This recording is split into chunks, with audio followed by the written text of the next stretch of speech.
Today we will be learning the Tunisian crochet reverse stitch. Now, just like any other fiber art, we will be starting with a slip knot, where you grab your yarn in any way, shape, or form, or rather just to the corner, flip it over itself until it makes an X, grab that X so that it doesn't slip out, put 2 fingers or whichever ones are easier for you to pinch your working yarn that's connected to your big ball of yarn and pull that through. I was trying to do something a little special on that one. All right.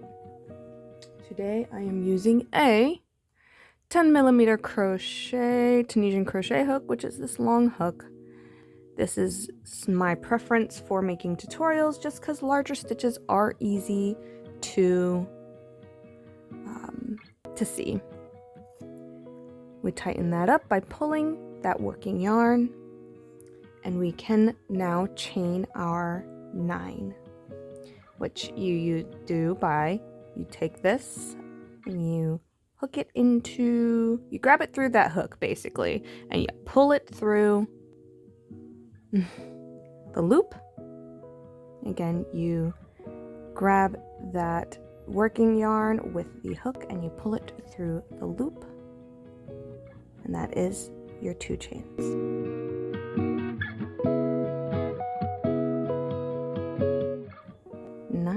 Okay, so that is 9 chains. You always want to work 1 less than you need when it comes to Tunisian crochet, because this first loop, I can't speak today. This first loop counts as 1 stitch. So what we're gonna do is we're gonna turn our chain over. So this is our chain, we turn it over to expose these little back bumps here. And that is what we are going to be working into. So this first little bump right here, I use the tip of my hook right here instead of stabbing it through. I use the tip of my hook to just get into that bump, push my hook through, yarn over, and pull the yarn through to make that first loop. Again, that is using the tip of my hook to go through that back bump right there, which you can see right through there, and pull through. We're going to work into every single back bump until we reach the end of our row.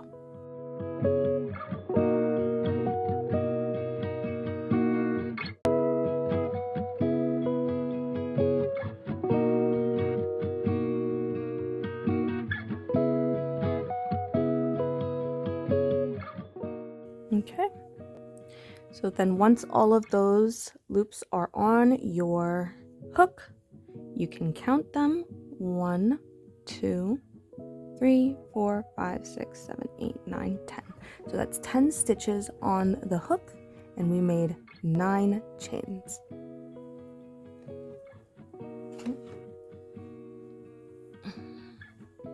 We made 9 chains. So what we're going to do now is take our working yarn that's connected to our big ball of yarn, and we will pull that with our hook through 1 loop,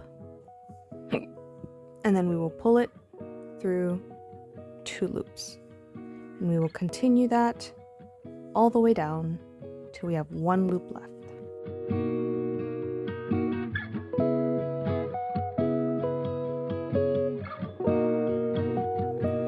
So this is our starting foundation rows. Most Tunisian crochet will start off this way.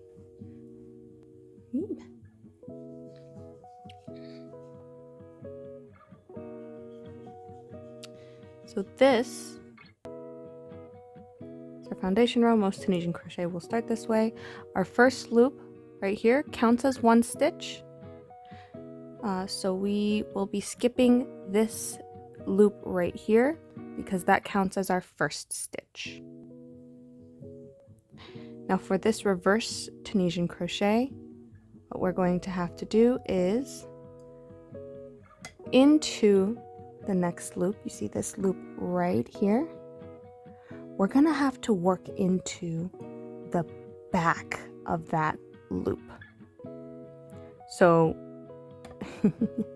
I don't know if you can see right here. We usually work this one that's the closest to us. We are now working in the one that's the farthest from us on the opposite side of the work. We are working on that back bar. So we will push. Oh, it might be easier if I flip over the work. If I flip this over, you can see this back loop right here. Now it's the closest to us. But we will insert our hook right into there.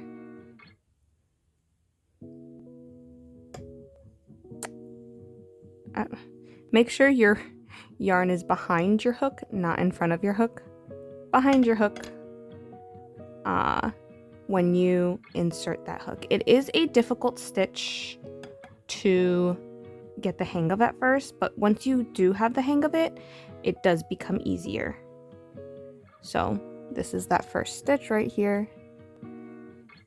If you see, you can see the hook going through that middle, and I'm going to catch this back loop and then push it through. If that makes it easier, I hope that was easy to follow. If not, I do apologize. That is the only way I can. So I will yarn over and pull it through.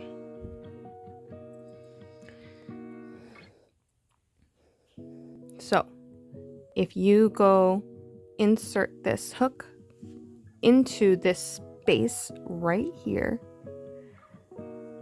insert it upward. Now it's easy to see that next stitch right here. You see that loop? The one that is the furthest from you in the back, you will go in between that loop right there through the back. Yarn over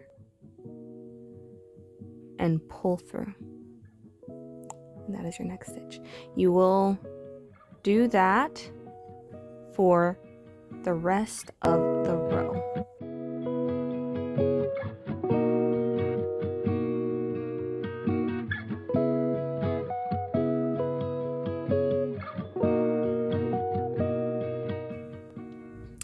So we are on our last stitch. It looks a little funky. It always looks funky. We are still going to be inserting into the back and through just that one loop because we want these two on the side. The two that are usually on the side, we want that on the side. Yarn over and pull through. That is all of our stitches. And on our return pass, we will take our working yarn, pull it through one loop, and then pull it through two. All the way down until we only have one loop left on our... Okay, please try not to pull through three like I just did. It is sometimes really difficult to keep track of that. It's an easy fix, just make sure, you know, or just work with a wooden hook. All right, that is our first row right there. Now, again, our first stitch, our first loop right here counts as a first stitch. So you skip this first loop right here. With your yarn behind, you will bring your hook back, push it through the little hole that's right here between your two stitches. Now this loop right here, right there, you're going to insert your hook in between that loop, those two little bars right there, right there. And you will yarn over, pull through. Now again, that little space in between both of these loops, you're going to insert your hook back to front. Then you will find that little loop and insert your hook in the middle of that loop right there. Yarn over and pull through. You'll repeat that for the rest of the row.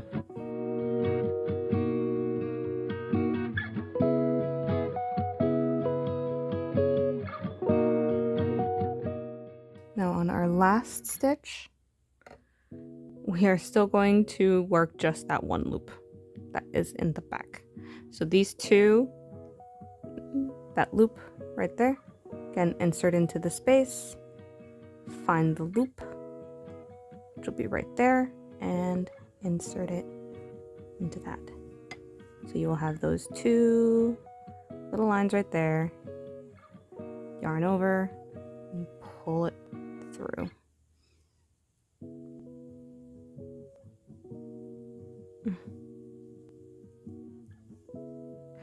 Usually right at the end, I would say to try and count your stitches just to make sure. So I have 1, 2, 3, 4, 5, 6, 7, 8, 9, 10, 11 stitches for some reason, which means I didn't pull through that second one. Yep, you can tell that I didn't because as soon as I pulled through it, this little loop.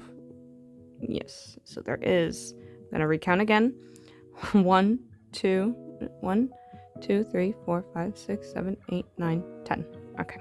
This is a difficult stitch to keep track of. But I have faith that you guys can do this.